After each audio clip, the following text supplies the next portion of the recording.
This is First Love Yourself, where love, life, and Christ combine. Please excuse this. I just got comfortable because I was at home and I was trying to get everything straight. So I don't know about you, but my reset day is on the weekend. I try to make sure that I can get everything situated on either Thursday or Friday. I usually don't do a reset on Sundays, but today, because I was off on Thursday and then Friday was like a little different, and then today I just decided to do a couple extra things, but yesterday I really had reset on Friday. So I do it this way because then Saturday and Sunday I have days to relax, so I don't have to worry about the rest of the week. And one of the things that's been coming to my mind lately is, what is it that you really want? Sometimes we stand upon asking or wishing for things that we think that we want because we're like, oh, it would be nice to have $1 million. Oh, it would be nice to be married. It would be nice to be doing this, to do that. And we have all of these things in our mind that seem like they would be a great thing. And in reality, we don't know what we would do with that thing. And one thing that really grinds my gears that people say is, if I was you, I would never do this. But in reality, we don't know what we would do if we were that person. If I had to grow up like another person who doesn't act the same way that I do, I don't know that I would handle it any better than that person does. I don't know if I would still have the same tenacity, if I would still have the same motivation, if I would still feel the same way. I only feel this way because I've lived through the experience that I've had and because I've learned from some of the mistakes that I've made. If I was someone else, if I hadn't had those experiences, I don't know if I would have the same standards or the same boundaries for my life. It's because each life lesson taught me something differently. And I think it's really important for us to really work together to level up, to become a better person, to have community. And that's what my community does. It really does allow you to step into your best self.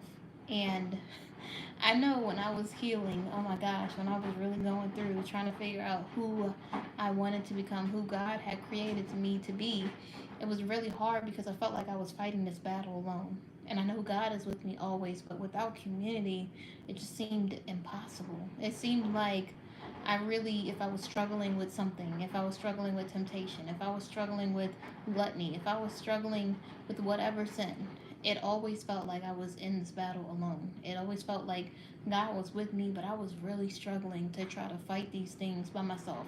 The world was telling me, no, it's okay to do that. It's okay to be glutton, to just eat whatever you want. It's okay. And I'm not getting on anybody. I'm just telling you my own personal preference, the things that I struggle with.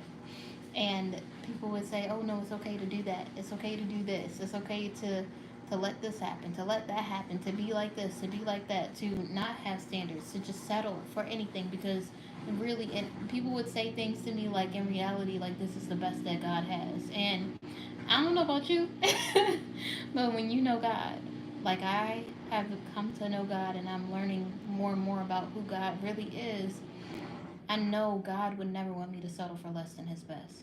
There's nothing in this world that I could want for that's mine. And there's nothing that someone could ever take away from me that God doesn't already have for me. If someone has something and I don't have it, it's because God doesn't want me to have that thing. I'm either not graced for it or it's not time yet. It's not because he doesn't want me to have the best of the best. It's not because he doesn't want me to have someone that's going to treat me right. It's not because he doesn't want me to have a job that I'm not going to be completely fulfilled. And it's because I have to be prepared for that position, for that job that God is trying to put me into. It's because I have to be prepared for that man that God is trying to bring into my life. He's not going to give that man me immaturely. If I'm acting a hot mess, hey, how you doing, Coca Cola? So when you are out here in this world and you are praying for something and you are not ready for it, it is going to be really, really hard for God to give you something that's supposed to be a blessing too soon. Because you're gonna fumble the bag every time. Every time you are gonna be like, oh my gosh, I really want this man, and you're immature. If you're immature and you want to be in a relationship or you want it for selfish reasons, then God's not gonna give it to you. He's only gonna give you it when you're ready. It's the same thing like if you are ready and the guy is not ready, God is not gonna send you into this guy's life when you are that person. And then this guy still has a few kinks, he still has a few things that have to be worked out of his system, or there's still a few things that he has to work on to become the man that God always intended for him to be. You have to really allow God to do things in his time because you might not understand it, But in time, you will be like, oh, God, I see. Now I see why you made me wait. Now I see why you wanted me to not get the things right now. Now I see why you made me wait a year before I stepped into this relationship or before my business blew up. Because if it blew up right now, oh my gosh, I would not be ready. I would I would want it for the wrong reasons. I wouldn't want it for the likes. I would want it for a whole bunch of people to see me, not to see God, not to see the work that God is doing in my life. And when you truly humble yourself, when you seek God's face, when it says, seek ye first the kingdom of God and his righteousness, because if you remember that and you love your neighbors as you love yourself, and remember to love yourself, then you got everything that you need in your life. There's almost every problem, like 90% of problems that you will have in your life stem from not putting God first or not loving yourself or your neighbor. If you can do that in every situation, you will already have a good starting point.